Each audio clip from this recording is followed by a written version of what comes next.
अस्सलाम वालेकुम भाई। आज मैं आपको बताऊंगा चीकू के बारे में। ये जो चीकू आपको मुझे मैंने उतारा है, चीकू के काफ़ी चीज़ें जो हैं ये आपको बताया जाएगा इस प्रोग्राम के अंदर कि मैंने इसको क्या क्या चीज़ें डाली थी और एक ये चीकू मैंने उतारा है। तो ये चीकू का जो पौधा लगा हुआ है, लगभग इसकी उम्र जो है वो 4.5 साल के करीब जा चुकी है। इसकी हाइट जो है वो 13 फुट के पास है। और आपको बता दूं कि पौधा भी ये बहुत अच्छा है। ये छोटा सा ही पौधा मैंने लगाया था, तो अभी माशाल्लाह इसकी काफ़ी हाइट आई है। मैं पीछे जाके आपको चेक करवा देता हूँ।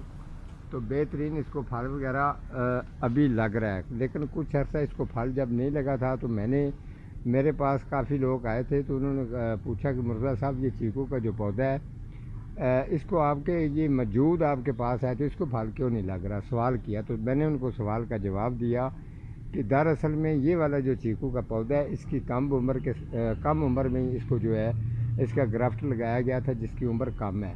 चीकू के पौधे की जब उम्र पूरी होती है, उम्र के हिसाब से उसको फल आता है, और मैं आप लोगों को चेक एक दिन ज़रूर करवाऊँगा। फिर मैंने इसके साथ ये इसकी नीचे से खुदाई करने के बाद मैंने इसको जो लिक्विड बनाता हूँ वो लिक्विड डीकम्पोस्ट गोबर खाद।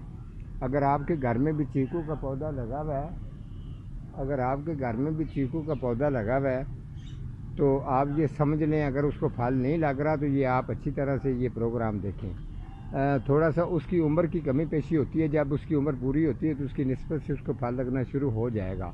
अगर नहीं फल लग रहा तो ज़हन में रखें, लिक्विड जो मैं बनाता हूँ ये एलोवेरा वगैरह का जो चीज़ें मैं आपको बताऊँगा, आपने सेम वो ही करना है। क्योंकि इसकी वजह ये है कि फ्रूट फलों वाले पौधे को हर आदमी का काम नहीं है इसको समझना, लेकिन मेरा तो फिर बचपन की फील्ड है, मुझे तो हर पौधा देखते ही समझ आ जाती है कि इसको मसला क्या है।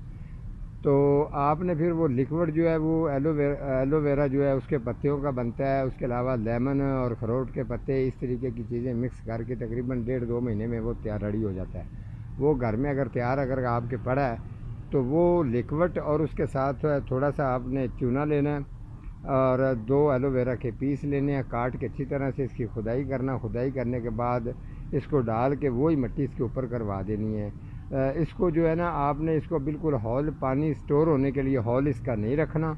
उसके बाद आपने जो मिट्टी है वो इसकी साइड पर लगा देनी है। अगर गमले के अंदर भी है तो सेंटर वाली जगह आपने ज़्यादा ऊपर रखनी है ताकि उसको पानी नमी की तरफ से ही पहुँचे, तो चीकू को फल बेहतरीन लगेगा। और इसके साथ ये भी चीज़ होगी, अगर चीकू के अंदर मिठास कम है तो बेहतरीन बिल्कुल शहद की तरह हो जाएगा, मीठा भी होगा, ज़बरदस्त भी होगा। और उसके अलावा जो फल है, फल का साइज़ ये देख सकते हैं आप। ये चीकू जो है ना ये लंबा है, कुछ चीकू होते हैं जो ज़्यादा गोल होते हैं, ये लंबाई वाला है, ये इस तरीके की नस्ल है। अभी ये मैंने छोटा उतारा है तो फिर भी ये रीज़न देख लें कि इसको ये बिल्कुल रेडी हो चुका है। जो मैंने टहनी से अभी मैंने उतारा है, ये मैं जगह भी आपको चेक करवा देता हूँ, क्यों झूठ नहीं बोलना चाहिए। इस जगह से मैंने इसको उतारा है और अब इसको देखते हैं कि ये इसका जायका क्या है। मैं थोड़ा सा इसको दबाता हूँ तो ये देखें मैंने दबाया है और इसका जो है ये बिल्कुल रेडी हो चुका है। ठीक है, अभी थोड़ा सा खा के इसको चेक भी करेंगे।